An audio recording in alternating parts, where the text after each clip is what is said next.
Assalamualaikum, sampai jumpa anak-anakku.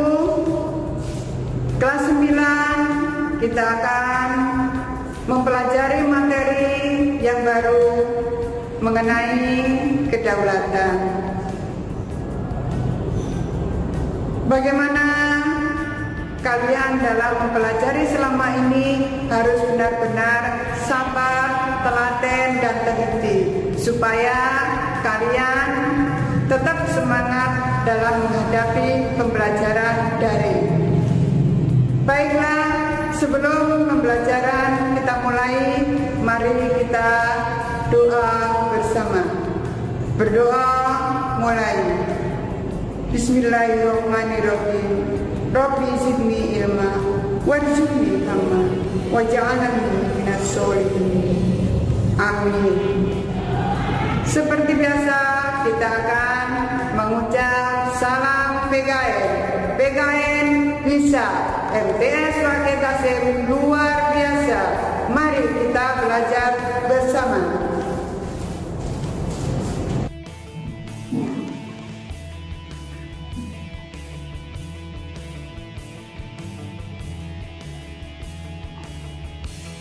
Assalamualaikum warahmatullahi wabarakatuh. Sampai jumpa anak-anakku.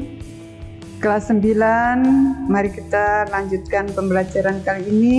Kita akan mempelajari mengenai kedaulatan negara. Kedaulatan Negara Kesatuan Republik Indonesia dalam submateri hakikat dan teori tentang kedaulatan. PKN kelas 9 semester 1 atau semester ganjil.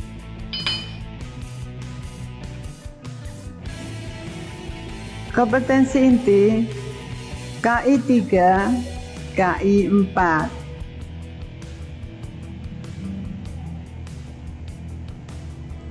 Kompetensi dasar 3.3, 4.3.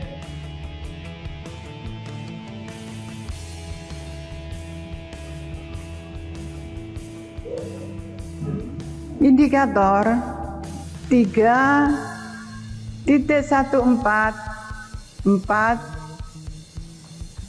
3.1.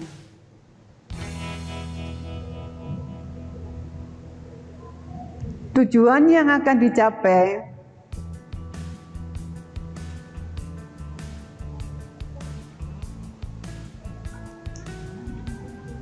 baiklah anak-anakku semuanya. Apakah kalian sudah mempelajari buku paket yang kalian miliki dan buku LKS kalian? Mari kita pelajari mengenai kedaulatan.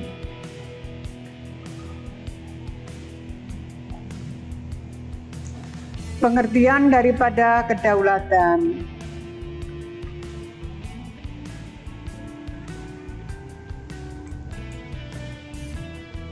Kedaulatan mengandung makna bahwa kekuasaan yang tertinggi yang melaksanakan suatu undang-undang adalah diserahkan kepada rakyat kalau di Indonesia. Sedangkan kedaulatan sendiri mengandung pengertian bahwa kekuasaan di dalam pengertian kedaulatan yang digunakan oleh negara Indonesia adalah kedaulatan rakyat. Berdasarkan arti daripada kedaulatan secara umum adalah kekuasaan yang tertinggi. Kedaulatan dalam negara diartikan sebagai kekuasaan tertinggi dalam negara yang tidak berasal dari kekuasaan lain. Pengertian kedaulatan rakyat sangat erat dengan pengertian perjanjian masyarakat dalam pembentukan asal mula negara. Negara terbentuk karena adanya perjanjian masyarakat. Nah, dengan adanya perjanjian masyarakat tersebut dinamakan kontrak sosial.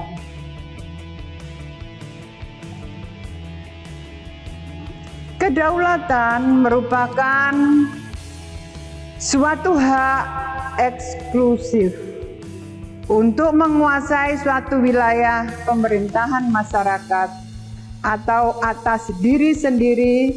Terdapat penganut dalam dua teori, yaitu teori berdasarkan pemberian Tuhan atau masyarakat. Indonesia diakui kedaulatannya sejak Indonesia merdeka, yaitu pada tanggal 17 Agustus 1945. Sejak tanggal tersebut, Indonesia sudah mampu mengadakan kerjasama dengan negara lain. Sudah diakui kedaulatannya. Pengakuan secara de facto dan de jure. Pada umumnya, pengakuan kedaulatan secara de jure bersifat final. Sebaliknya, pengakuan secara de facto hanya bersifat sementara dan dapat ditarik kembali apabila negara tersebut dikuasai oleh negara lain. Pada perspektif tindakan pengakuan secara hukum hanya dengan pembatasan bahwa yang disebut pengakuan secara de facto adalah pengakuan de jure, karena pengakuan ini merupakan kedaulatan tindakan hukum.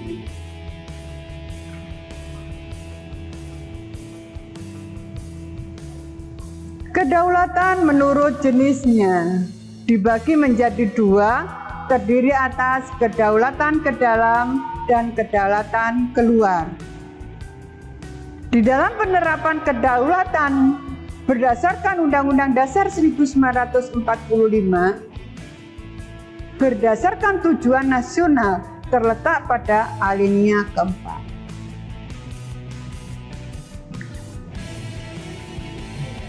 Kedaulatan ke dalam dilihat dari artinya,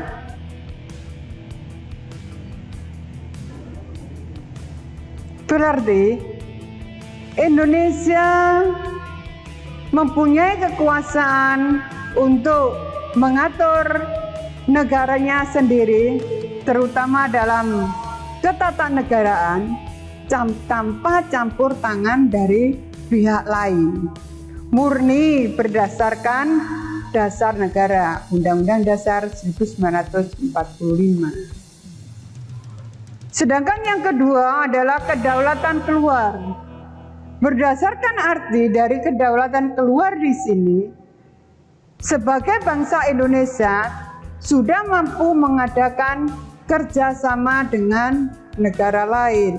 Karena kalian mengetahui bahwa sejak tanggal 17 Agustus 1945 Indonesia sudah dinyatakan merdeka, dan pada saat itu juga Indonesia sudah mampu untuk mengadakan kerjasama dengan negara lain. Kita sudah mampu bekerja sama dalam bidang politik, ekonomi, sosial, dan budaya. Ikut anggota PBB, ikut anggota ASEAN, dan negara Indonesia sendiri menganut paham non-blok tanpa memihak negara yang bersengketa. Negara Indonesia dikenal dengan negara yang cinta damai.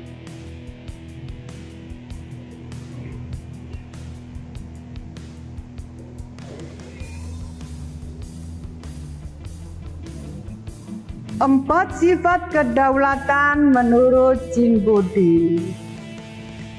Yang pertama adalah asli. Dalam pengertian kekuasaan tidak berasal dari kekuasaan lain, murni dari dalam negara sendiri tanpa ada penguasa lain. Lalu yang kedua adalah bersifat permanen. Yang dimaksudkan kedaulatan memiliki sifat permanen, kekuasaan tetap ada selama negara itu berdiri. Dalam pengertian, apabila Indonesia saat ini sudah merdeka sejak 17 Agustus 1945, kita semua sebagai warga negara Indonesia yang tidak mampu untuk mempertahankan diri kemerdekaan, berbalik arah lagi, diserang oleh negara lain, dikuasai oleh negara lain, kita akan tidak mempunyai kedaulatan karena kita sudah tidak memiliki negara kita dikuasai oleh negara lain. Untuk itu anak-anakku semuanya, supaya mempunyai semangat yang tinggi dalam mempertahankan kemerdekaan ini, kita tetap memiliki negara kesatuan Indonesia. Kita jaga sebatas kemampuan kita dan berusaha untuk melestarikan, menjaga keutuhan negara kesatuan Republik Indonesia. Yang ketiga adalah tunggal. Kekuasaan merupakan satu-satunya kekuasaan tertinggi. Berdasarkan Undang-Undang Dasar 1945, kedaulatan dipegang oleh rakyat, bukan rakyat memegang kekuasaan yang tertinggi. Walaupun diberi kekuasaan yang tertinggi, tetapi kita tetap mentaati peraturan yang berlaku, digunakan sebagai pengawasan dalam penyelenggaraan kedaulatan di Indonesia.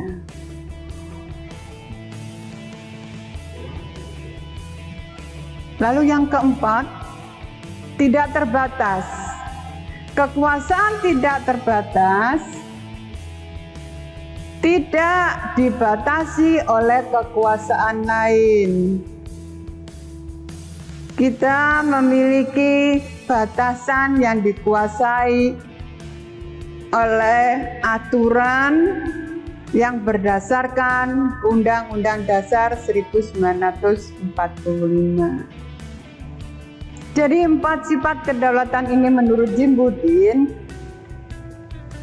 kita sebagai negara Indonesia harus mempertahankan bahasa Indonesia, memiliki dasar negara Undang-Undang Dasar 1945, dan di situ menjalankan apa yang ada di dalam aturan-aturan perundangan yang berlaku. Walaupun kedaulatan sepenuhnya dipegang oleh rakyat, tetapi kita tetap mentaati peraturan yang berlaku agar kita sebagai warga negara bisa dilindungi adanya peraturan perundang-undangan, tidak saling menjatuhkan. Untuk berikutnya, saya rasa penjelasan tadi sudah jelas dan kalian kerjakan tugas berikut ini.